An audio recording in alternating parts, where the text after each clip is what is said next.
Mosquito பேட்டை வந்து service பண்றது எப்படின்னு பாக்குறோம். அதுக்கு வந்து ஃபர்ஸ்ட் ஸ்க்ரூ எல்லாம் கழட்டிட்டு முன்னா இதுக்குள்ள இந்த மாதிரி சர்க்யூட் போர்ட் இருக்கு. இது ஒரு பேட்டரி இருக்கு. D882 டிரான்சிஸ்டர் யூஸ் பண்ணுவாங்க. இங்க ஒரு டிரான்ஸ்ஃபார்மர் காயில் இருக்கு. இதுக்கப்புறம் பாத்தீங்கன்னா இங்க ஒரு பெரிய கெப்பாசிட்டர் இருக்கு. இங்க ஒரு பெரிய கெப்பாசிட்டர் இருக்கு. இங்க ஒரு 2 சின்ன கெப்பாசிட்டர் இருக்கு. இங்க ஒரு கெப்பாசிட்டர் இருக்கு. அது இல்லாம 3 டயோட் இருக்கு.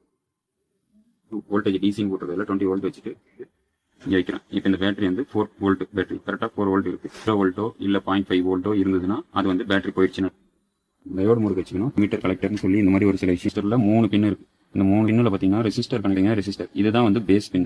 இந்த பேஸ் NP என்னன்னா பேஸுக்கு வந்து P, இதுக்கு வந்து N அப்படின்னா இங்க வந்து ரெட்டையும் இங்க வந்து இது சம்திங் வரணும். அதே மாதிரி இன்னொரு சைடு செக் பண்ணீங்கன்னா இந்த மாடல்ல வந்து அதே சேம் வேல்யூ வந்து ஷார்ட் இந்த மாதிரி பஸ்ஸர் சவுண்டோ இல்ல எதுவுமே காட்டலினாவோ இந்த டிரான்சிஸ்டர் போயிடுச்சுன்னு அர்த்தம். ஒரு செம்பு கம்பி வெளியில் தெரியுற மாதிரி இருக்கும். இந்த பேட்டரியோட நெகட்டிவ் டைரக்டா இந்த கம்பி மாதிரி வச்சிருக்கிற அந்த இதுக்கு டைரக்டா இந்த காயில் வந்து இங்க வரும். இதை நம்ம பஸ்ஸர் வைக்கும் போது இங்க வரணும். அதே மாதிரி இது ரெண்டும் கனெக்ஷன். இதுக்கு வந்து ஓம்ஸ் காட்டணும். இங்கேயும் வந்து பாத்தீங்கன்னா பஸ்ஸர் வேல்யூ காட்டணும். இதான் அந்த டிரான்ஸ்ஃபார்மரை செக் பண்றதுக்கான இது. எங்கேயாவது வந்து வெடிச்சு கருப்பா இருக்கும். இங்க நல்லா இருக்கு. இதெல்லாம் ஃபால்ட்னா இந்த இது வரும், இது வரும். இந்த ஃபால்ட்னா எப்படி கண்டுபிடிக்கலாம்னா வெடிப்பு எந்த ஒரு ஸ்பார்க்குமே வராது அப்படின்னா இந்த கம்ப்ளைண்ட். ஒருவேளை நீங்க இந்த டிரான்ஸ்ஃபார்மர் கம்ப்ளைண்ட்னா மோஸ்ட்லி வந்து சுத்தமா அடிக்காது. இல்லைன்னா சில நேரத்தில் பாத்தீங்கன்னா லைட்டா தீப்பொறி மாதிரி இப்படி லைட்டா வரும். அந்த மாதிரி இருந்ததுன்னா இந்த டிரான்ஸ்ஃபார்மர் ப்ராப்ளம். இப்போ நீங்க அந்த டிரான்ஸ்ஃபார்மர் பஸ்ஸர் கொண்டு வரும். இப்போ இந்த மைக்ரோ சுவிட்சை செக் பண்றோம். இந்த பஸ்ஸர் ஆயிருதுன்னா கண்டிப்பா கரெக்டா இருக்குன்னு. இது ரெடி ஆயிடுச்சு. இந்த ரெடி பண்ணதுல இப்போ அழுத்துனா இப்போ வந்து கீழே வந்து லேம்ப் எரியுதா.